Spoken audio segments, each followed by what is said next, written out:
Welcome to Miss Penny's Place. This is a very special project I recently completed for a client as a tribute to her mother. Interestingly, when she contacted me to do a light remodel on this home, her goal was to fix it up to sell. But as she took me on a tour of the home, I could tell she wasn't at complete peace with this decision to sell.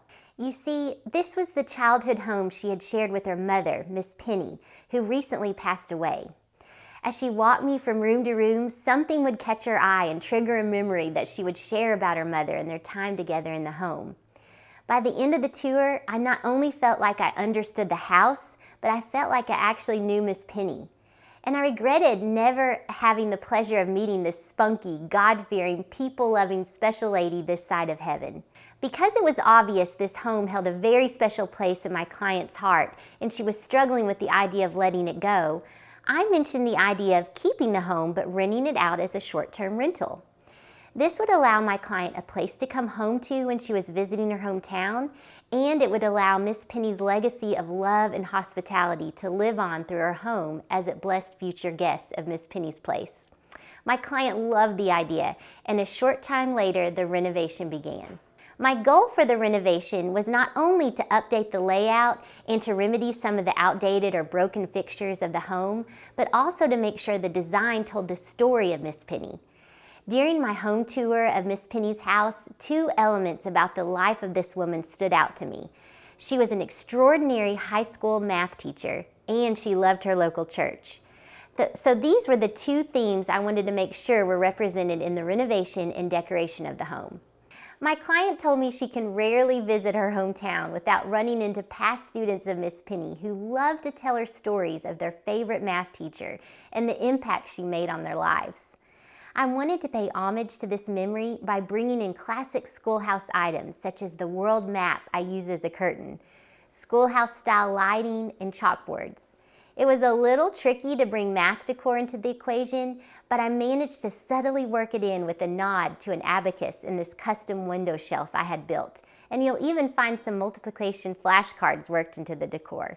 As far as Miss Penny's love of Jesus and her local church, I think I could have figured that one out on my own without ever visiting with her daughter, just by stepping inside her pre-renovated home.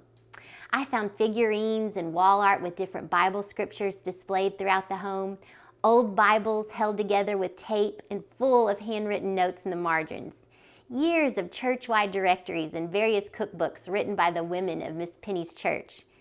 But perhaps the most blazing evidence of her love and loyalty to her local church was the 13-foot pew that proudly occupied one whole wall of what was Miss Penny's small living room. During the renovation, I had the pleasure of visiting with a Sunday school friend of Miss Penny, who laughed while telling me the story of how Miss Penny rescued the pew. She said that when Miss Penny's church of 60-plus years decided to move to a new location, Miss Penny found out that the old pews would not be making the move to the new building. She decided she wanted to bring one home. Her friend said she tried to talk her out of it because she could not imagine how or where she was going to fit this pew in her small home. But Miss Penny insisted she would find a way, and sure enough she did. Knowing how important this pew was to her, I wanted to make sure to figure out a way to use it during the renovation. So my talented cabinet guy reconfigured it, and now it sits proudly as a banquette nestled around Miss Penny's old dining table. I was also able to use the old songbook and communion cup holders as bookshelves in one of the kids' bedrooms. This ended up being a fun renovation and one that my client felt captured the true essence of what was important to her mother. This project got me thinking about what my life and my home says about me and the legacy that I will one day leave. It was clear after just spending an hour in Miss Penny's home with her daughter that Miss Penny had a deep love for her family, students, friends, church, and Jesus, and she shared her joy, love, life, and home with all those with whom she came in contact.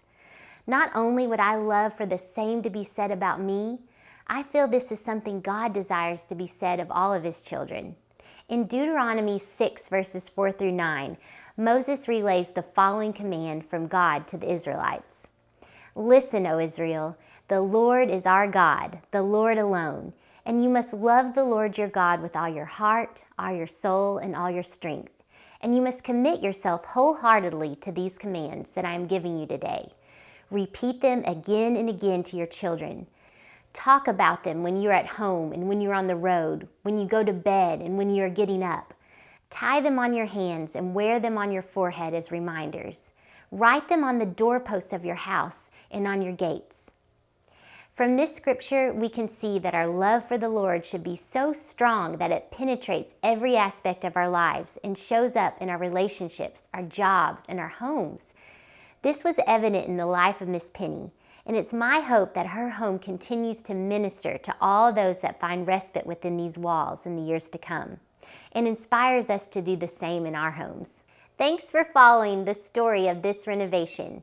And join me next time as we learn about God's restoration in our lives.